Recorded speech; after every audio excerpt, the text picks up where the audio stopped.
Hi friends, please subscribe to Amravati Media and press the bell icon for more latest updates. Target మంత్రి Pemmasani, YCP భారీ వ్యూహం. కేంద్ర మంత్రి పెమ్మసాని చంద్రశేఖర్ను ప్రతీకారం వెంటాడుతోంది. అమెరికాలో వ్యాపారాలు చేసుకుంటున్న పెమ్మసాని 2024 ఎన్నికలకు ముందు గాలిలో నుంచి దిగిపోయారు. గుంటూరు ఎంపీ టికెట్ను దక్కించుకున్నారు. కూటమి గాలిలో ఆయన గెలిచారు. అంతేకాదు అదృష్టం ఆయన్ను వెంటాడింది. కేంద్ర మంత్రి కూడా అయ్యారు. ఇంతవరకు పెమ్మసానికి రాజకీయం అంటే పూలబాటే. అసలు రాజకీయం ఇప్పుడిప్పుడే మొదలవుతోంది. ఇంతకాలం పెమ్మసాని పొగడ్తల జడివానలో తడిసి ముద్దవుతున్నారు. అయితే మాజీ మంత్రి అంబటి రాంబాబు ఇంటిపై టీడీపీ శ్రేణుల దాడితో రాజకీయం మరో మలుపు తీసుకుంది. తన ఇంటిపై దాడికి కర్త కర్మ క్రియ పెమ్మసానే అని మాజీ మంత్రి అంబటి రాంబాబు పదే పదే చెబుతున్నారు. దానికి తగిన మూల్యం చెల్లించుకోవాల్సి వస్తుందని కూడా ఆయన తీవ్ర హెచ్చరిక చేశారు. తాజాగా గుంటూరు కలెక్టరేట్ వద్ద మాజీ మంత్రి అంబటి రాంబాబు నిరాహార దీక్ష చేపట్టారు. కస్టడీలో తనను హింసించిన పోలీసులను సస్పెండ్ చేయాలనేది ఆయన ప్రధాన డిమాండ్. అంబటి దీక్షకు వైసీపీ శ్రేణులు పెద్ద ఎత్తున సంఘీభావం తెలిపాయి. ఈ సందర్భంగా అంబటి మాట్లాడుతూ పెమ్మసాని చంద్రశేఖర్ టార్గెట్గా చేసిన కామెంట్స్ను ఆషామాషీగా తీసుకోవడానికి లేదు. నా ఇంటిపై దాడి చేసిన వారిని వదిలిపెట్టను. చంద్రబాబు, నారా లోకేష్, పెమ్మసాని ఆదేశాలతోనే నా ఇంటిపై దాడి జరిగింది. గుంటూరులో ఇళ్లపై దాడి చేసే సంస్కృతిని పెమ్మసాని తీసుకొచ్చారు. చంద్రబాబు, లోకేష్, పెమ్మసానిని వదిలిపెట్టే ప్రసక్తే లేదు. దాడికి పాల్పడిన ఏ ఒక్కరిని విడిచిపెట్టేది లేదు. వారిని జైలుకు పంపించే వరకు పోరాటం ఆగదు అని అంబటి తీవ్రంగా హెచ్చరించారు. అంబటి రాంబాబు ప్రతి మాట వ్యూహాత్మకంగా మాట్లాడుతున్నారు. అంబటి నిరాహార దీక్ష మొదలుకొని ఆ తరువాత ప్రసంగంలో చంద్రబాబు, లోకేష్, పెమ్మసాని పేర్లను పదే పదే ప్రస్తావించడం వెనుక వైసీపీకి బలమైన వ్యూహం ఉందనే అభిప్రాయం వ్యక్తమవుతోంది. నిజానికి గుంటూరు వెస్ట్ ఎమ్మెల్యే గల్లా మాధవీలత, ఆమె భర్త నేతృత్వంలో అంబటి రాంబాబు ఇంటిపై దాడి జరిగింది. కానీ వారి గురించి అంబటితో పాటు వైసీపీ నేతలు పెద్దగా ప్రస్తావించకపోవడం గమనార్హం. వైసీపీ టార్గెట్ అంతా పెమ్మసాని, ఆ తర్వాత చంద్రబాబు, లోకేషే. ఈ ముగ్గురు నాయకులు కమ్మ సామాజిక వర్గానికి చెందిన వారే కావడం గమనార్హం. దాడికి గురైంది కాపు నాయకుడైన అంబటి రాంబాబు.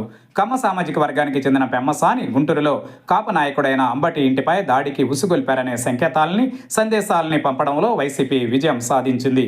ఇవన్నీ కూడా రానున్న రోజులలో రాజకీయంగా తప్పక తీవ్ర ప్రభావం చూపుతాయి.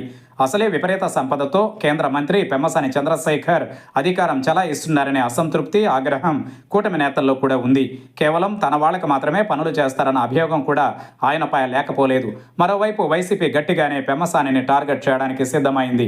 తనను వైసీపీ టార్గెట్ చేయడం వెనుక బలమైన వ్యూహం ఉందని పెమ్మసాని పసిగట్టి ఉంటారు. రానున్న రోజులలో వైసీపీ ప్రతీకారం తనను మరింతగా వెంటాడుతుందని పెమ్మసాని మానసికంగా సిద్ధం కావాల్సిన అవసరం ఉంది. ప్రస్తుతానికి అధికారంలో కీలకంగా ఉండడంతో ఏమీ కాదన్న ధీమాతో పెమ్మసాని ఉంటారు. అంబటి రాంబాబు కీలక హెచ్చరికను పెమ్మసాని పరిగణలోనికి తీసుకోవాలి. ఎల్లప్పుడూ ఇవే రోజులు ఉండవని గుర్తుంచుకోవాలని అంబటి ఘాటు హెచ్చరిక చేశారు. పెమ్మసానిని అడ్డు పెట్టుకుని రాజకీయంగా అనుకూలంగా మలుచుకోవచ్చనే ఆలోచనతో వైసీపీ ముందుకెళ్తున్నట్టుంది.